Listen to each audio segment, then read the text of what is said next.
මල් වාරයයි කොහොනදින් ගම පිරෙයි කැවුම් සුවඳ දපස පැතිරෙයි අවුරුදු නැකතට හැඩවෙයි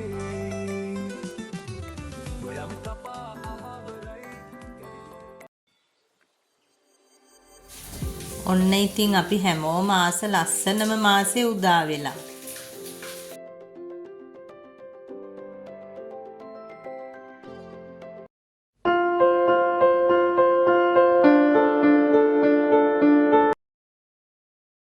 ඉතින් මටත් හිතුණා මේ ලස්සනම මාසේ අපේ ගෙදරත් කොහොමද හැඩවෙන්නේ කියලා ඔයාලත් එක්ක බෙදා ගන්න.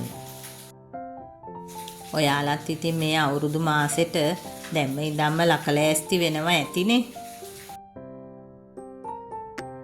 අපිට ඉතින් දැම්ම ඉඳන්ම පිළිවෙලකට වැඩක් කරගත්තොත් ඒ වෙනකොට ඉතින් අපිට ටිකක් නිදහසේ ඉන්න පුළුවන්. ඔන්න ඉතින් මෙයත් එනවා මගේ පස්සෙන්ම.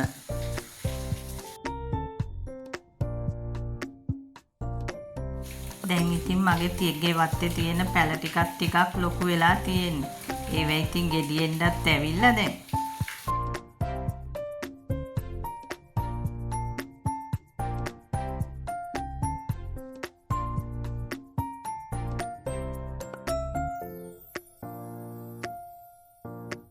මේ ඉතින් මගේ අතින්ම හිටවපු කෙසෙල් පැල ටිකක්.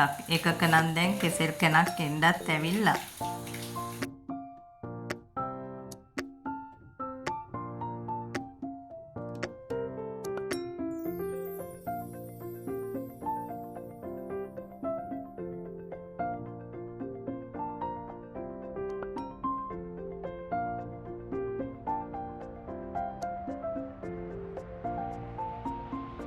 එහෙමනම් බලමුද ටිකක් මම ගේ ඇතුලේ තස් කරගෙන තියෙන්නේ කොහොමද කියලා.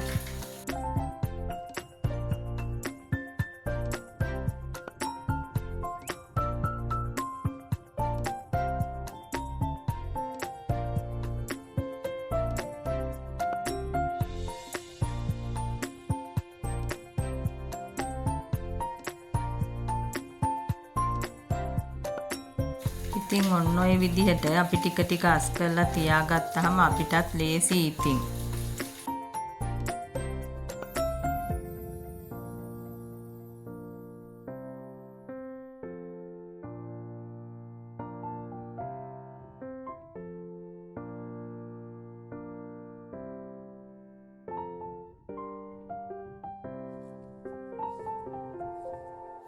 ඉතින් මේ මගේ කුස්සියනේ. මේක නම් ඉතින් තව අස් කරගන්න තියෙනවා මට. මොකද ඉතින් තාම මම මේ කුස්සියේ වැඩ ටික කරගෙන යන ගමන්නේ. ලිප නම් මම ටිකක් මැටි ගහලා ටිකක් හොඳට හදාගත්තා. මේ ඉතින් මගේ දර ලිප. ඔයාලා ඉතින් මේ ලිප දකින්නවනේ නිතර මගේ. තුමල් වාරයයි කොහොනදින් ගම පිරෙයි කැවුම් සුවඳ දපස පැතිරෙයි අවුරුදු නැකතට හැඩවෙයි ගොයම් තපා අහවරයි. මේ ඉතින් මම ටික දවසක ඉඳන් හිතාගෙන හිටපු බලාපොරොත්තුවක් මට ඉෂ්ට කරගන්න පුළුවන් වුණා. ඉතින් ඒකත් මට ඔයාලත් එක්ක බෙදා ගන්න හිතුණාද?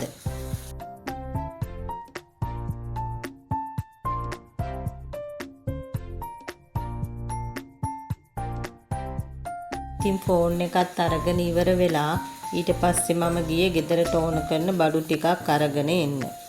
එතනත් ඉතින් පොඩි වීඩියෝ ටිකක් අරගෙන බඩු ටිකකුත් අරගෙන මම ගෙදර ආවා. ඉතින් මම හිතනවා ඔයාලා අද මගේ මේ වීඩියෝ එකට ගොඩක් කැමති වෙයි කියලා. ඔයාලත් මේ විදිහට කලින්ම ඉතින් සැලසුම් කරගෙන අවුරුද්ද සමරන්න ලෑස්ති වෙන්නකො එහෙනම්. එහෙමනම් අදට මම ගිහිල්ලා එන්නම්. ආයෙත් මේ වගේ අලුත් වීඩියෝ එකකින් මුණ ගැහෙමු. මම දිරුක්ෂි.